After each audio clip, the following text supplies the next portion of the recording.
Hello, Hamish and Chun here. We're talking about property prices, where they're going. If you're thinking about maybe trading up, investing, you might be interested in what's happening around across the country. Yep. Surprisingly positive momentum here, starting up, I feel. Wow. So the numbers is looking good for Auckland.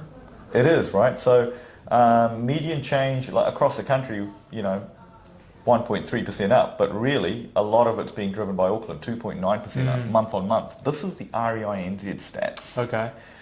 September compared to August, right? So the movement upwards is September was 2.9% up compared to August. Wow. September is a good month. It seems, when I say September, it feels a bit outdated, but it's actually more current than that, because these are actually contracts that went unconditional, haven't yet settled, probably settling this month. I see. Right, so this is RENZ stats are always like that. They're actually quite current, right on the it's the info from the guys right on the ground, right. On the coal face is the saying, right? Have you heard that saying before? No. The coal face? You haven't? No, I haven't. Come on, Sean, you must have heard it before. It probably comes from coal miners. Back in the day, we would have been coal mining, people our age. Right, okay. Lucky we don't have to do that anymore. Well, yes, looking at this, we probably won't have to go down to Huntly, right? Looking at these numbers. So Auckland City, if we think about Auckland City, Central is where it's being driven for when we drill down further into Auckland, 3.7% up. And Franklin, you know a little bit about Franklin. Yeah, that's where I live. Yeah, and is it nice? Yeah, we have the big open space, standalone houses, if that's what you are after. Yes, because it is a kind of a two-track market here in Auckland. Yep. Because for a while, you read these stats, they're flat, they're down, but then we've got our clients looking for a villa with a lawn, and it's like, hold on, it doesn't feel that flat. It feels like there's competition on, right? And that's what these figures are now reflecting. Manukau City, Manukau flat, Papakura a bit down, Waitakere up. So again, interesting. Looking at that, without reading too much into it, you would think that home buyers are in. Yes. They're starting to make a move. Investors, maybe only the smart ones. Well, you look at our clients, it's only the real multi-property investors that are waking up right now and moving. Yeah, that's making very a true. move. That's very true.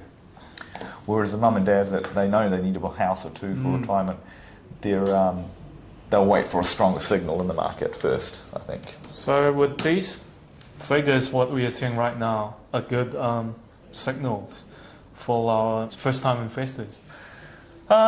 Yeah, I think so. It depends. I mean, what it's sending, if we look up and down the country, it does mean that if you're thinking about Auckland, and you're thinking about investing in Auckland, you might have a little bit more competition starting up now. Okay. Right? Depending on if you go for a renter area or home buyer area. Right. But if you look outside of Auckland, it seems like there's still a lot of opportunity. Okay. Right? Let's look at... because it's still flat out there. Okay. Let's face it. Now, Wellington, I would have thought Wellington would be suffering a little bit more with the bureaucracy and the governments and the changes.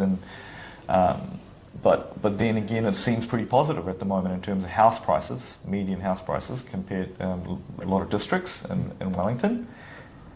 Christchurch, Canterbury, is it seems to be steady and upwards all the time for Christchurch. Every time I look at these, right? Yeah. Up year on year as well as month on month, which is not the same up and down the country in other places. A lot of places year on year seem a bit flat or down.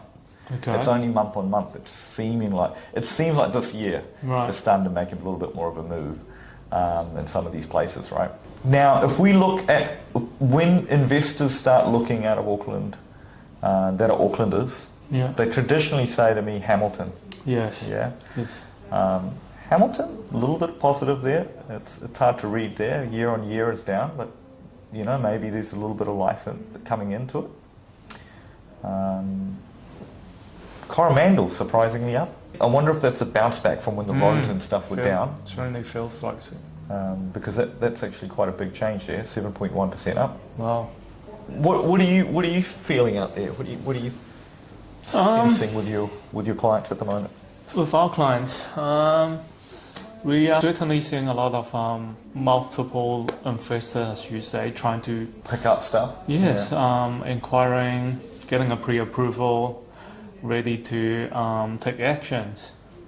Or extending the interest only. Yes. Some great products out. ANZ's doing 10-year interest only. Oh yes. 5 and 5, which is unique. Yeah, yeah. The banks are not the amount of rent they're using and how they're calculating the expenses on rental properties have become more favourable for multi-property investors. You'll notice. Yeah, that's certainly true. And interest rates are down. I know, right? Would this be a good time to invest? It doesn't look like there's a rush on if you're looking for more investor areas. Yeah. It's pretty flat still out there. But But for more secure capital gain, secure feeling areas, I guess, is the way to put it. Auckland looks like there's a bit more life in it now. okay. You have to pick though. You can't always have both. People usually say capital gain Yes. or cash flow. I say the feeling of secure capital gain or cash flow because I've had lots of capital gain in cash flow areas. Right. So, but it's just that you might have to be a bit more patient Okay. in areas where you get a good cash flow. Yeah. You might have to wait a bit longer as well for capital gain. What would be a good capital gain area other than Auckland, would you say? I think if you're going to go for secure capital gain areas, then you really kind of can't look past the big cities first. Yeah. So you got to think Wellington, Christchurch. Well, Auckland still. I mean, why wouldn't you go to Auckland, right? Because Auckland, you're talking about 1.5 to 2 million people. Yeah. And then you go down to Christchurch, Wellington, you step down to 400,000 each. And then from there, everything's less than 200,000 people. Yeah. And really, a lot of towns you're looking at like 50,000, 60,000, Yeah. 100,000. Like it's a very New Zealand is a very different kind of world in that sense, where Right. you kind of have Auckland and then other parts. You have Auckland, you have Wellington, Christchurch. So if I'm looking for cash flow investment, what would be the smaller area that I could look at? I have my favourites only because I'm familiar with them, and I'm actually looking at somewhere in Whangarei at the moment. Okay. I still like Rotorua, Napier, Hastings. Those are some areas that kind of deliver more investor areas in there where you're not competing with home buyers. Right. Yes. So you can still get a price that is good relative to the cash flow. So you still get a good cash flow in those areas. Okay. They're big enough towns, so they're not too small, more than 50,000 people. So you've got a population, that kind of domestic economy going on, where even with with the COVID shutdown and all that, in Rotorua, with my property there, the tenants always paid rent, even though tourism had kind of died off.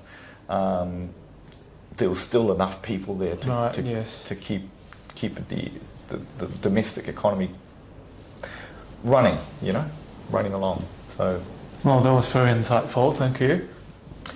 Well, thanks for listening, Chun, and the rest of you guys. Was that good?